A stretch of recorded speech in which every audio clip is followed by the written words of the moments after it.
Independência da Bahia. Conheça a história e a importância do dia 2 de julho para o estado. Produção de morango muda a vida de agricultores de Mucugê.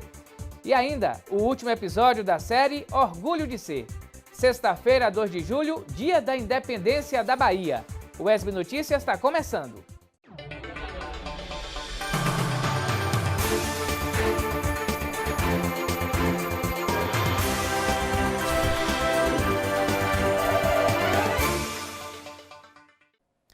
Olá, tudo bem? Seja bem-vindo.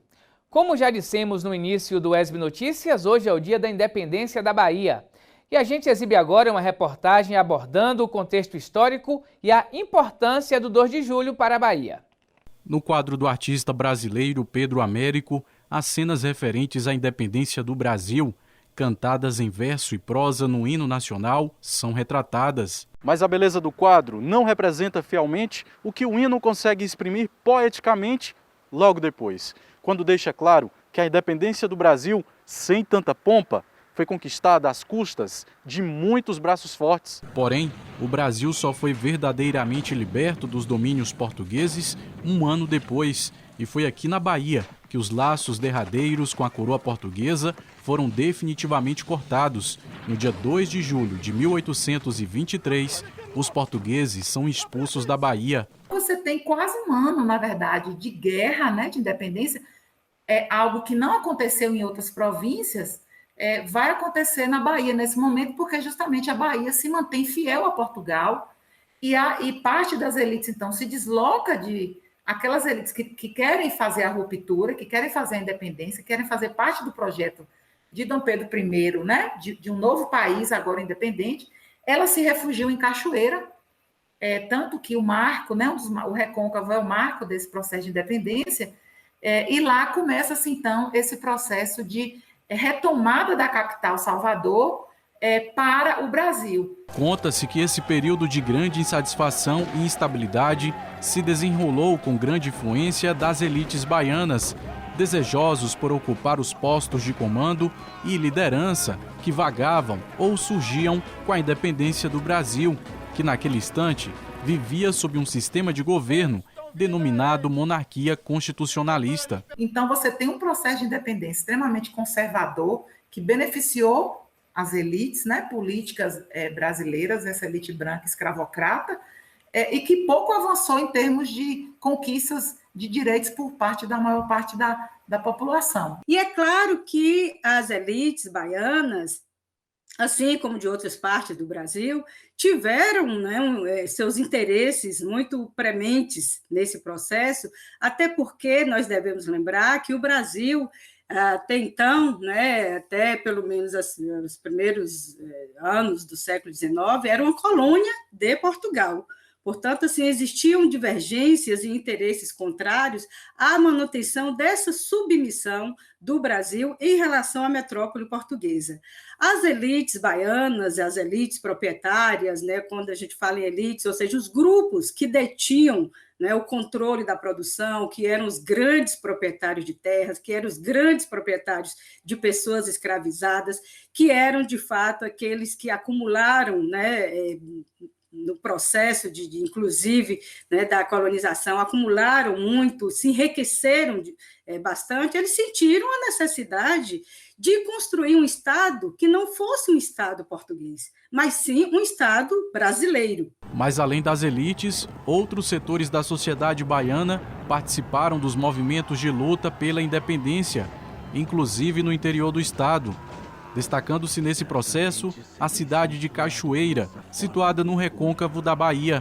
Na cidade, reuniu-se um exército de cerca de 13 mil combatentes voluntários, entre os quais a famosa Maria Quitéria, engajados para abater as tropas portuguesas. Maria Quitéria, que se traveste de homem para poder lutar na guerra, né? Porque esse é um movimento realmente muito intenso, né?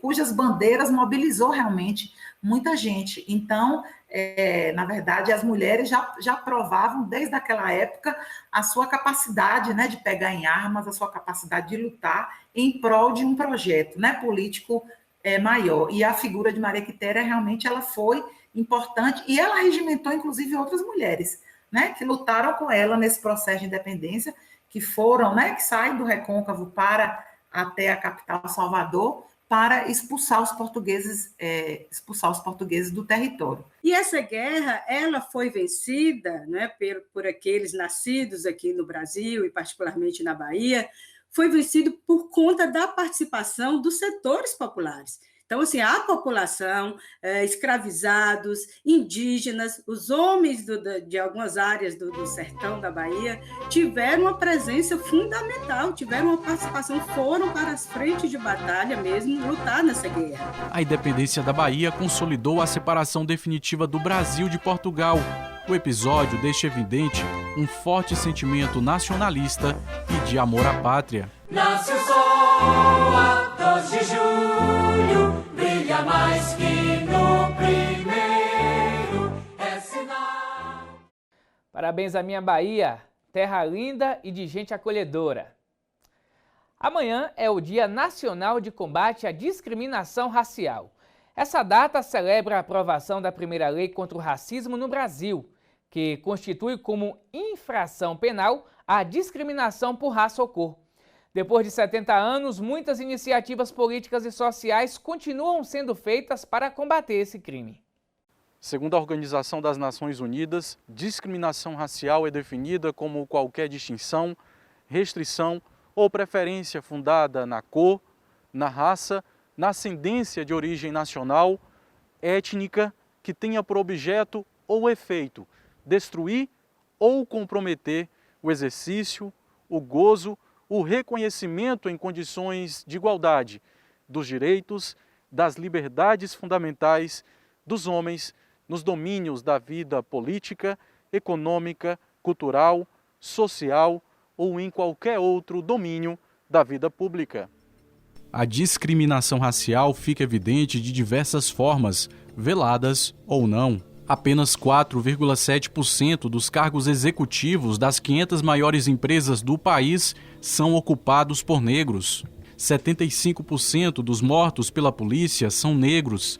62% da população carcerária é composta por pessoas negras. Um racismo estrutural que foi escancarado também pelos números da Covid-19. A pandemia matou 55% dos negros que foram internados.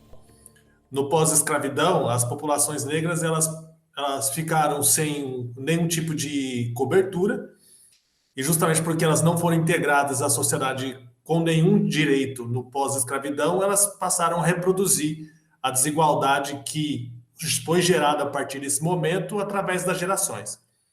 Então, por isso, as populações brasileiras, principalmente as populações negras, elas estão entre as populações mais pobres do Brasil, né? Justamente por isso elas acabam ocupando os cargos, as vagas de trabalho, geralmente domésticas, ou muitas vezes trabalhando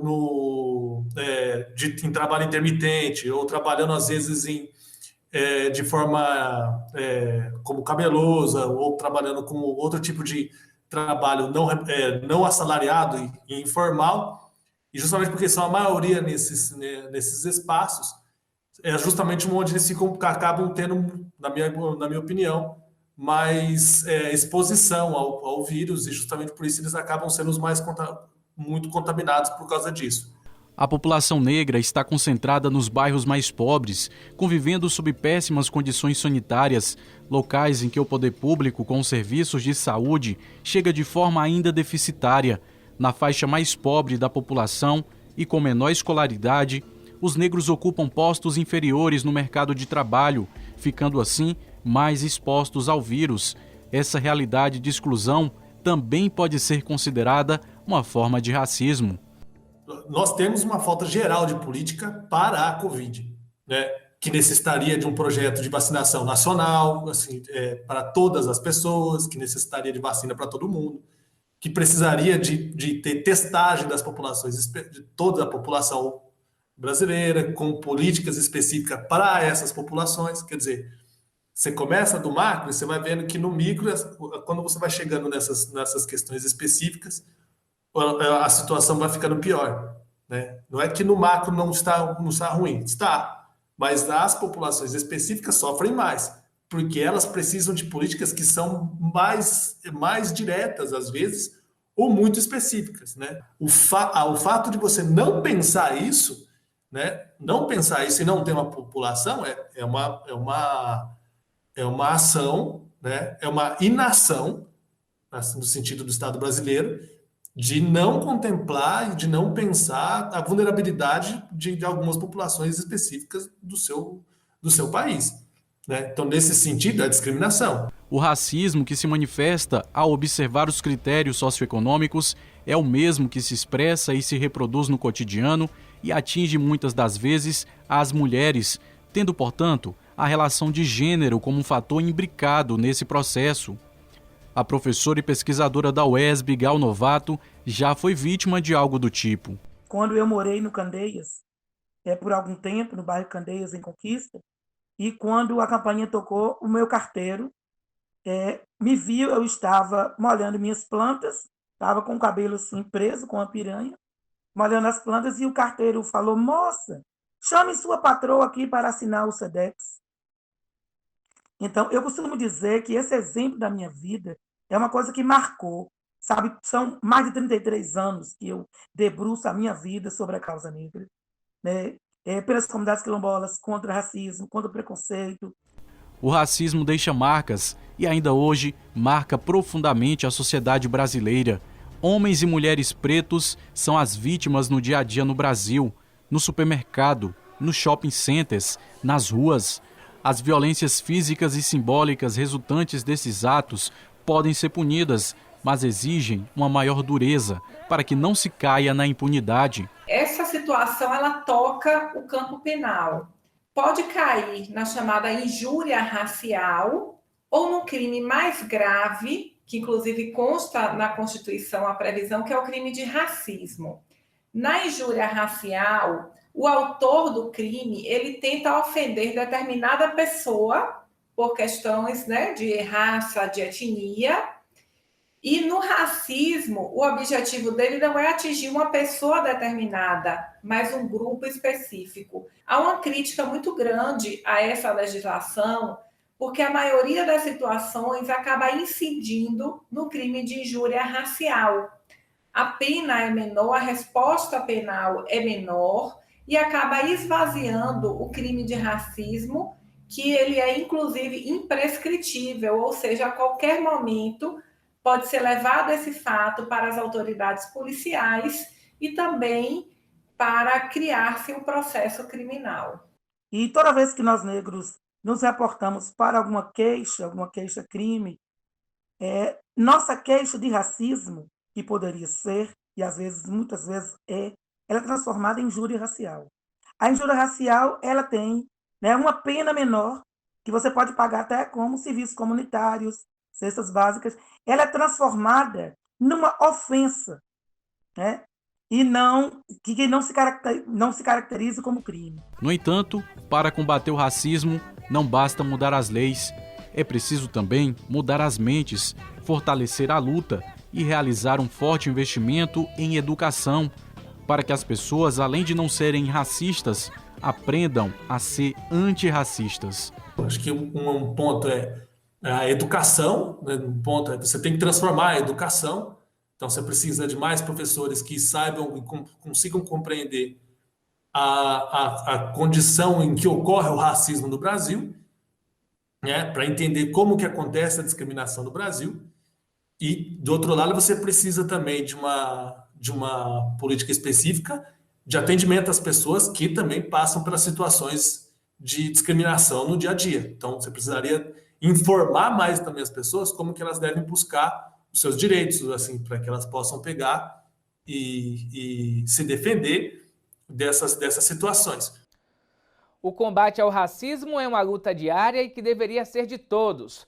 Racismo não se tolera, racismo se combate. Basta de racismo, denuncie.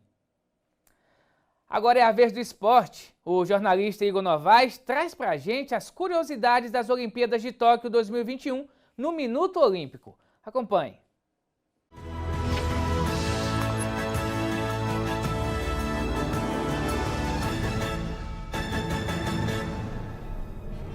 Esta é a segunda vez na história que a capital japonesa vai receber os Jogos Olímpicos. A primeira seria em 1940, mas acabou sendo adiada em função da Segunda Guerra Mundial.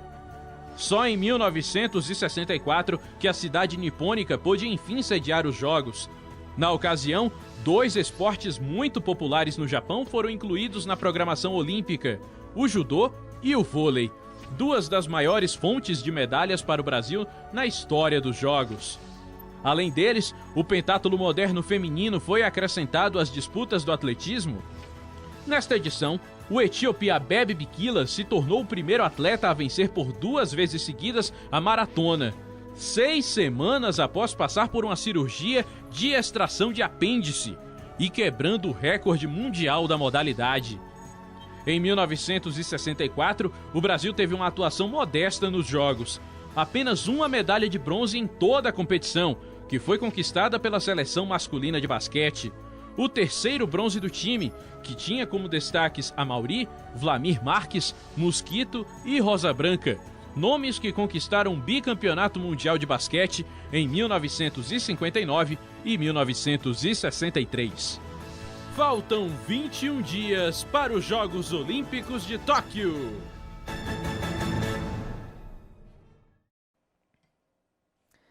E na segunda-feira tem mais Minuto Olímpico aqui no ESB Notícias. É hora agora de falar sobre o tempo. Vamos saber da previsão do tempo para a Conquista e outras cidades da região sudoeste.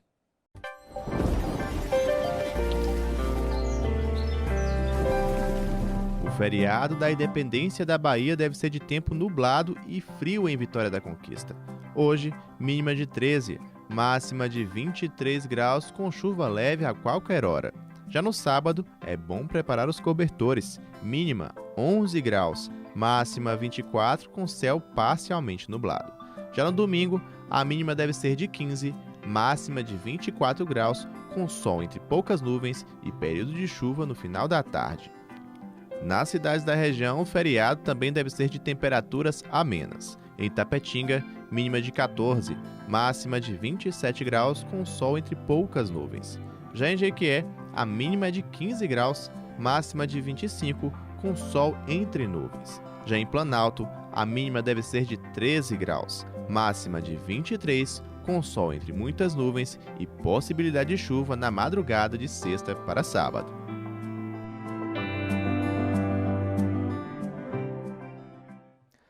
Depois do intervalo, você vai ver o último episódio da série Orgulho de Ser. E também uma reportagem sobre a produção de morangos em Mucugê. Já já a gente volta.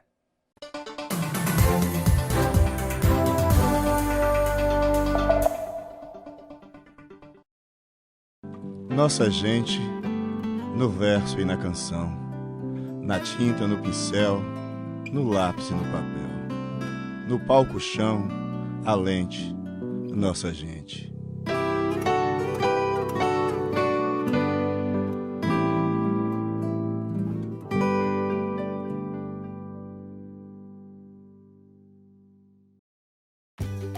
Oi, turminha! Tem novidade pra gente na TVE.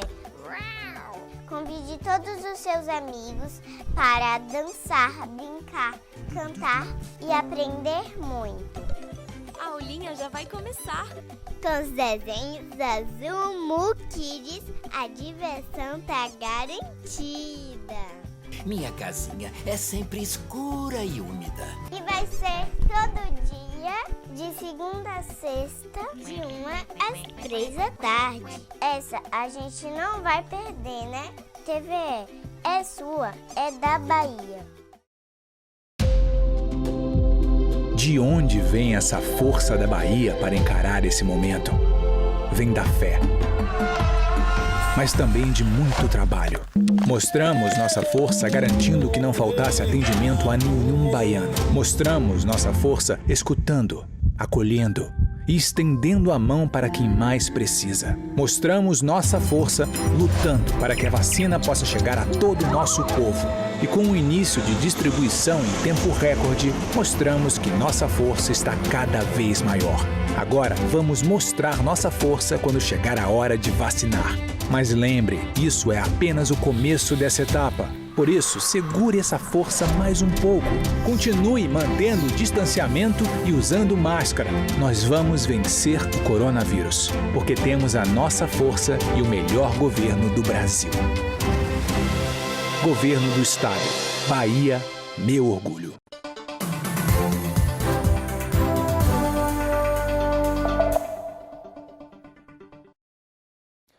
O SB Notícias está de volta. E neste dia 2 de julho, o 9º Batalhão de Ensino, Instrução e Capacitação da Polícia Militar de Vitória da Conquista está completando 50 anos. E durante todo esse mês, a corporação vai realizar uma série de atividades. A repórter Andréa Póvoas conversou com o capitão Olavo Júnior sobre essas atividades. O 9º Batalhão de Ensino, Instrução e Capacitação está completando 50 anos aqui em Vitória da Conquista. E para falar sobre essa data memorável, nós convidamos o capitão PM Olavo Júnior. Capitão, muito obrigado por sua participação aqui com a gente. Fala qual a importância do 9º Batalhão aqui para a nossa região. Bom, o 9º Batalhão de Ensino, Instrução e Capacitação, a gente costuma dividir ele em dois momentos. Primeiro, da criação dele, 2 de julho de 1971, até 2010, e depois em 2010, quando ele passou a ser exclusivo para a área de ensino. Quando no auge quando o batalhão era operacional, nós policiamos cerca de 1 milhão de pessoas, toda a região sudoeste e uma parte da região oeste do estado. E nesse tempo vocês já formaram aí quase 3.000 policiais, não é verdade? Isso. De 2010 para cá, nós já formamos cerca de 250 policiais ano e ao longo desse tempo, como você mesmo falou, para ser mais preciso, 2.800 policiais militares. Como é que vai ser a programação, inclusive que cai no feriado de 2 de julho, né, Independência da Bahia? Pronto.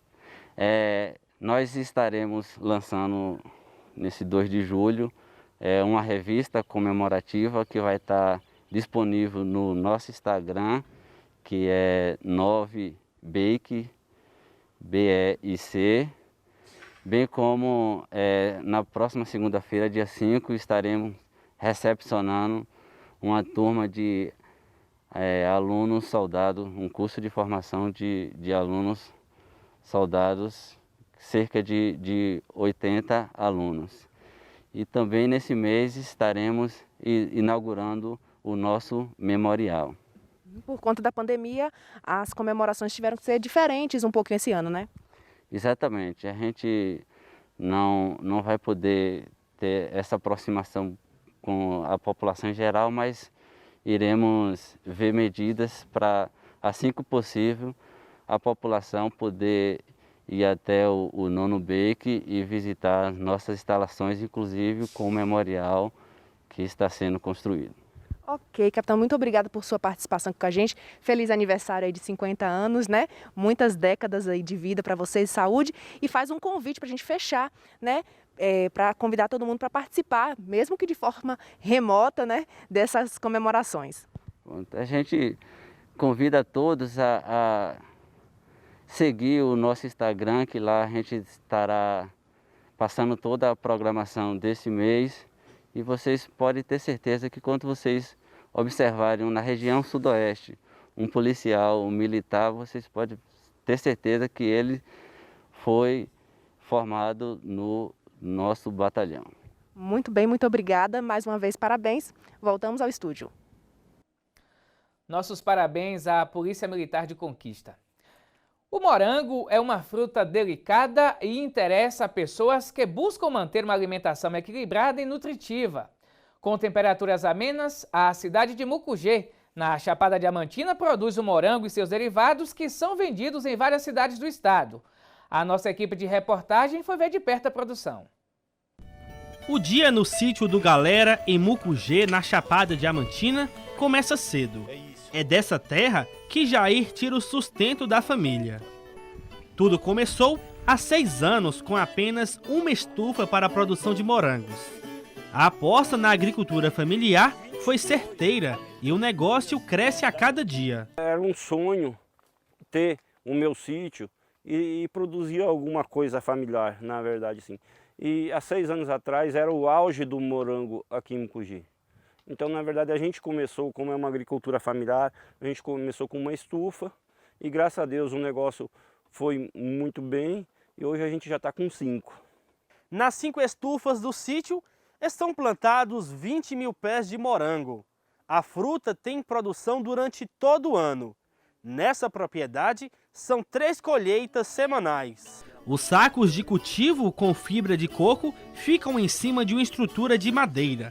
Na produção semi-hidropônica, as plantas recebem um substrato com tudo que é necessário para o desenvolvimento 3 vezes ao dia, e cada pé de morango produz 1,5 kg por ano. No manejo, não são usados agrotóxicos e todo o trabalho é feito com o apoio de 2 funcionários e da esposa. A agricultura familiar, por exemplo, o Mucugê está dando uma grande qualidade de vida a muitos pequenos.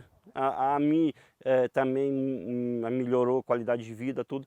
E quando você produz uma coisa com qualidade, você consegue agregar valores. Agregação de valor que vem por meio da produção do licor de morango e da geleia, feita pela própria família. Os produtos que saem do sítio do Galera são vendidos na cidade e vão para vários lugares da Bahia. 90% da minha produção vai em Salvador. Salvador entrega só em lojas de produtos integrais, a pessoas que valorizam o produto, né? Conquista também, especiaria Vitória da Conquista, a gente entrega lá também. Outra atividade que gera renda para a propriedade é o turismo rural. Durante a gravação desta reportagem, Jair recebeu 2 casais de amigos de Salvador que estavam passando férias em Mucugê. O turismo rural vem crescendo muito. E muito assim, a gente começou devagar. Na verdade, a gente começou com o turismo há 4 anos atrás, bem devagar. O porquê? Porque a gente tem na cidade, a gente tem a Casa do Morango. E muita turista que ia lá comprar o morango, ele queria vir conhecer o sítio, saber como era produzido. E aí a gente viu um outro nicho de mercado, que é o turismo rural. E aí começamos, hoje já estamos engrenados, ainda falta muito, mas já está... Graças a Deus, muita gente, sempre o pessoal que vem para Mucugê já agenda a sua visita. A gente está acostumado a vir para Mucugê, para Chapada em geral, né? Às vezes a gente vai para Lençóis, aí você vai nas cachoeiras e tal. E agora tem essa modalidade nova que é super interessante para a gente que é de Salvador. A gente é uma realidade nova para a gente, diferente, né? E muitas vezes a gente viaja para fora do país e aí você vê coisas semelhantes a essa, você vai numa vinícola, numa coisa assim, um negócio de morango fora, e a gente não imagina que aqui, tão perto da gente, pode ter também, né?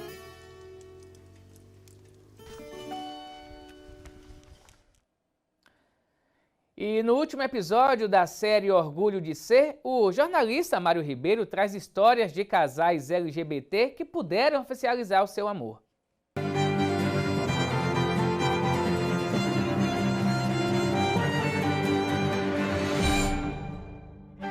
Foi em maio de 2013 que o Conselho Nacional de Justiça publicou a resolução que garantia aos casais homoafetivos o direito de se casarem.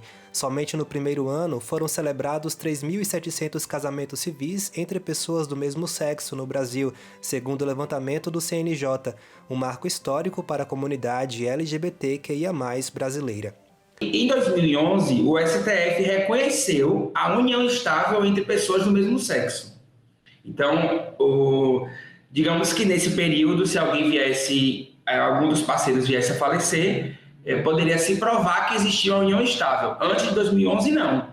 Existem algumas decisões, alguns juízes foram entendidos, então por isso que começou a ter essa discussão, até que o STF falou, não, união estável entre LGBT existe a partir de agora. Só que isso, eu acredito que na época, né, para a comunidade LGBT, que era a militância da época, deu um gás maior e eles foram atrás do direito ao casamento civil, porque ainda era diferente, né? Então aí foi que o CNJ aprovou uma resolução em 2013. Só que, Mário, eu acho importante a gente deixar claro que isso ainda não é lei. Se você pegar o Código Civil, por exemplo, o Código Civil não traz a definição de casamento como um casamento entre pessoas. ele traz entre o casamento, a definição de casamento no Código Civil de 2002, ainda é o casamento entre homem e mulher. Paulo destaca a importância dessa conquista para casais homoafetivos que passaram a ter os mesmos direitos que casais heterossexuais. Nós não tínhamos direito à adoção, porque hoje a adoção para um casal hétero ou gay que seja união estável é muito mais difícil, né? É uma briga na justiça para conseguir, mas para um casal hétero antes de 2011 era fácil conseguir por conta do registro civil. Hoje não mais, hoje é tudo igual. Então o casal gay e o casal hétero entra na mesma fila para adoção, tem os mesmos direitos com relação a... Não existe uma preferência, na verdade, né? Então tem os mesmos direitos com relação à adoção. Imagine, antes de 2011, um parceiro que conviveu com o outro durante 30 anos tentar brigar na justiça para provar que existia uma união, seja ela hétero ou gay, mas para que tenha direito à herança daquele outro parceiro. Então, eu acho isso uma das maiores conquistas. Então, hoje, tudo foi formalizado dessa forma. E acredito que também tem muita gente que tem a vontade de se casar e de alterar o estado. Qual é o seu estado civil? Casado. Então, essa também é uma das conquistas muito bacanas, né? Lucas e Guilherme estão juntos há pouco mais de 10 anos. O casal precisou vencer algumas barreiras para a tomada consciente da decisão de se casarem. A estabilidade financeira e o acolhimento da família e dos amigos foram fatores essenciais para esta nova etapa na vida desses professores, que reconhecem a importância social do casamento homoafetivo. Ele passar a ser percebido pela sociedade, a sociedade entender que nós somos seres humanos que merecemos respeito, e temos os mesmos direitos como qualquer outra pessoa, como qualquer outro casal. E eu acho que isso é muito importante para todas as pessoas, para elas se sentirem percebidas, aceitas em todos os ambientes e entendidas como seres de direitos, né?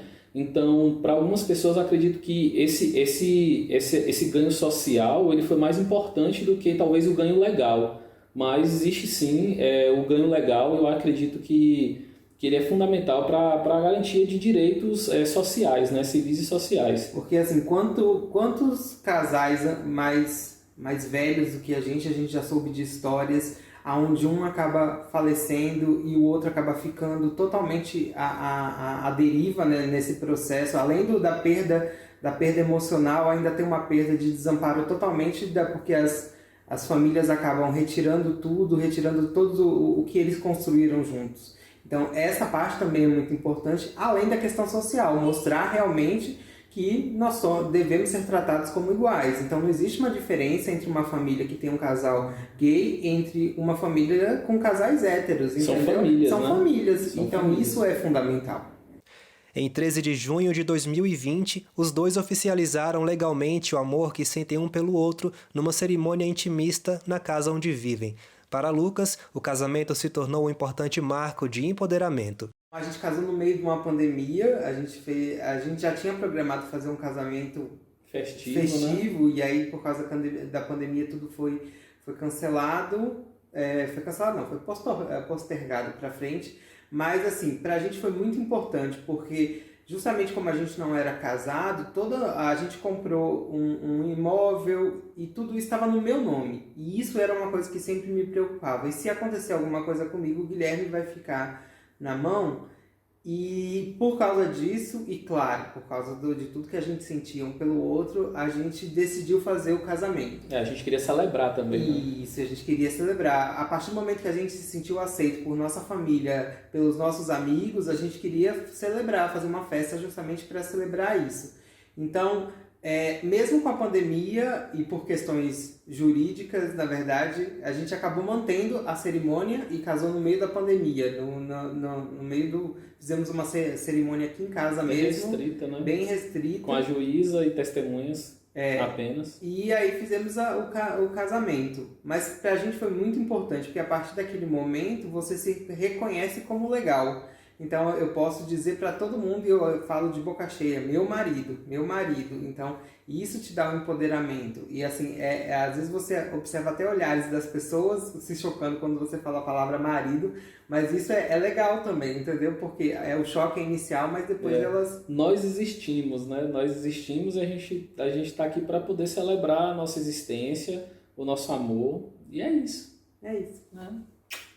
Também na história de Larissa e Micheline, o casamento foi um marco, uma verdadeira ruptura de padrões que passou a ser um referencial de representatividade na vida de outras pessoas.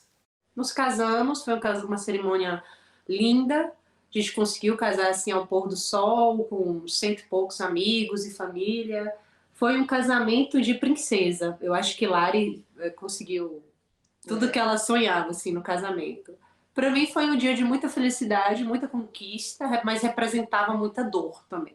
Eu tive uma mistura de sentimentos muito fortes. A dor por fazer algo que desagradava minha família e tornar isso público, e a felicidade de estar rompendo. E pós-casamento, hoje a gente tem a certeza de que a gente foi um marco assim, na vida de muitas pessoas, sabe? Até hoje a gente está fazendo 6 anos de casada. E hoje eu sinto muito esse peso da instituição casamento e da responsabilidade que a gente teve e do tanto que isso representou na vida de tantas outras pessoas. Isso é muito importante para mim. Eu, na verdade, super jovem, né, idealizava de verdade o casamento sobre uma perspectiva muito, muito de senso comum. Hoje eu percebo a importância da representatividade. Hoje eu sou vereadora aqui em Poções. Primeira vereadora assumidamente lésbica também. Então, hoje eu entendo a importância de legitimar uma relação homoafetiva, o quanto que isso é representativo, é importante e encoraja outras pessoas. Mas naquele contexto, eu simplesmente vim com aquela estrutura pronta, né, de querer casar, de imaginar a família dentro dos padrões e tal. Hoje, eu penso o nosso casamento de completamente outra forma, como uma forma de romper mesmo os padrões, de ter a nossa liberdade de se amar, né, de constituir família. E nós temos uma família de vários animais mesmo, de 7 gatos, não sei quantos cachorros, que eu não sei nem contar, que é a nossa família. Então, isso me deixa super feliz e isso também inspira outras pessoas.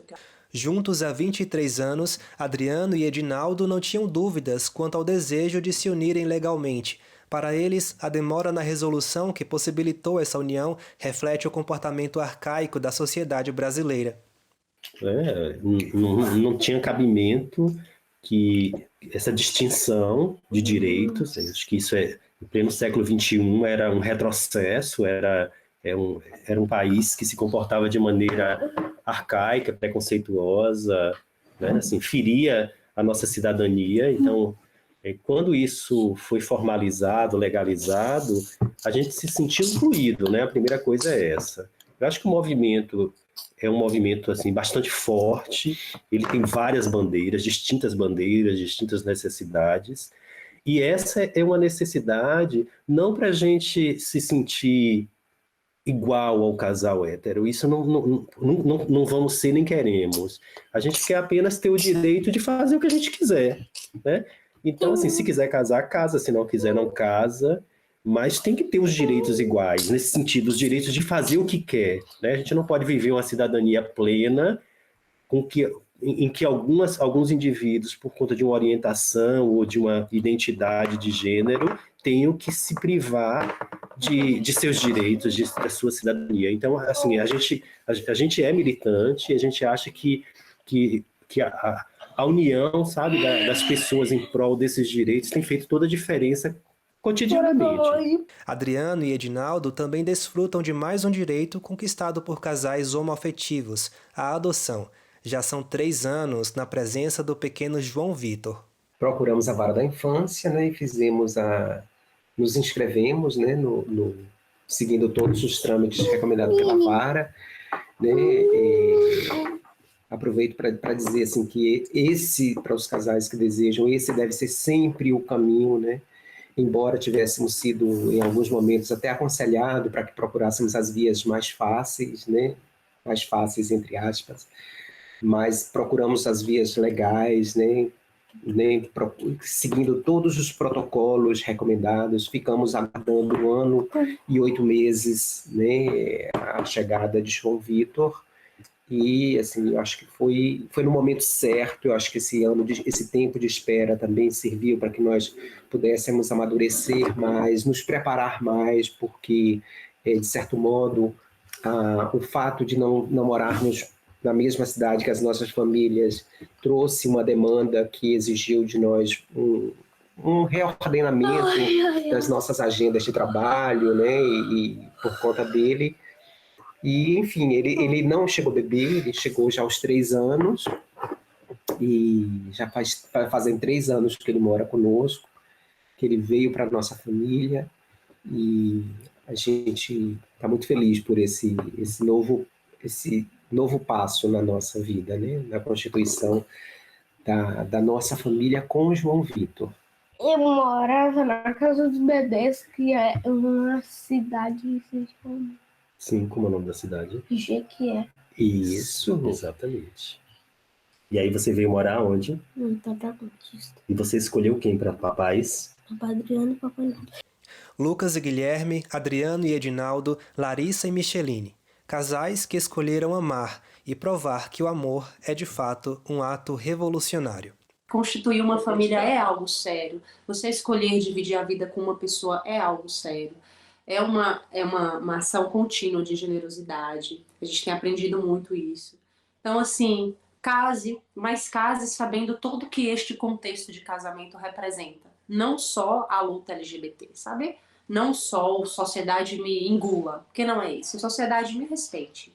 Me respeite porque eu tô me respeitando e eu tô, enfim, quero ter o mesmo direito que você, casal heteronormativo, branco, brasileiro, tem.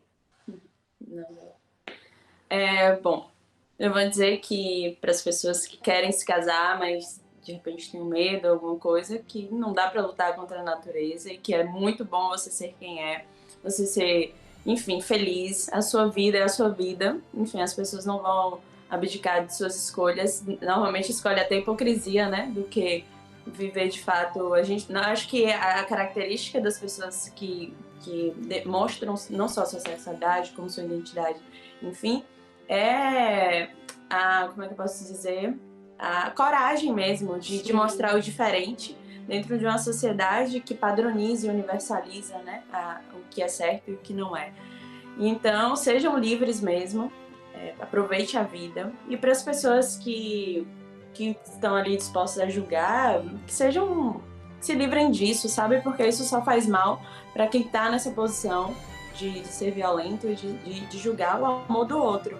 Porque a gente está na vida para amar mesmo. E vamos numa outra sociedade. Quero desejar que todo mundo seja feliz. Quem já está fora do armário não vai voltar.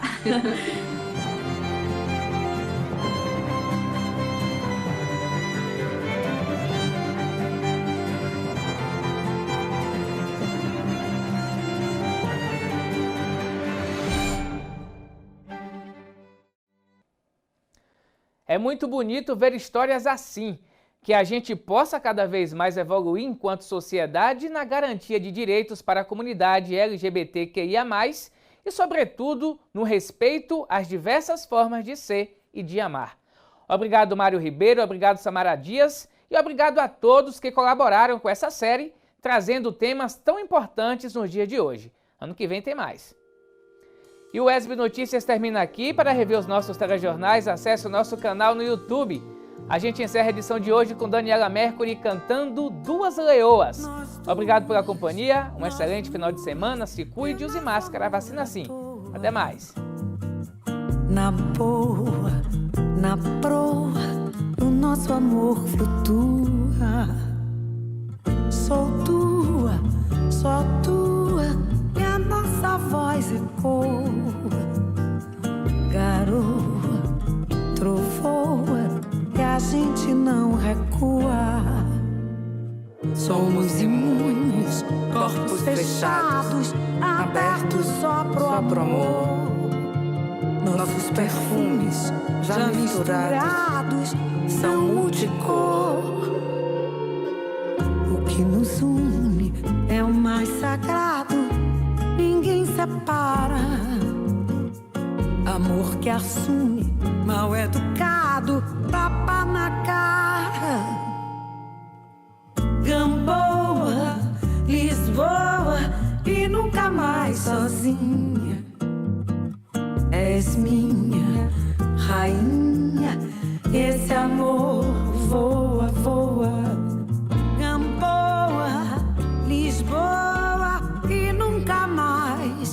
sozinha, és minha rainha. Esse amor voa, voa, voa.